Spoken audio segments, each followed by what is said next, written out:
I'd start with the story of Narcissus, the mythological story in the Greek mythology. So I'll start with there because that's how the word came about. So there's this story in Greek mythology or Greek religion, perhaps, and the idea is simple. So there was this guy called Narcissus, and Narcissus was extremely handsome. So he was so handsome that everybody was attracted to him, all genders, everybody.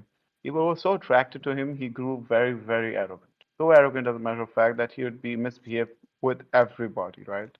So the idea was that he was cursed by the goddess of vengeance in Greek mythology, that he'd have to suffer because he made somebody suffer in the past. So, and then he went near a pond and he saw his own reflection in the pond. And as soon as he Grew did very, so, very arrogant. he fell in love with himself. And as soon as he fell in love with himself, he wanted to hug himself. And as he tried to, he realized that was all water. So it ultimately rendered him in depression. That is the story of narcissism, and that's how the word came about, so to speak. Now, this story is not necessarily reflective of the modern disorder in any sense of the word, but I think it is crucial enough to be told. That's why I got into it first.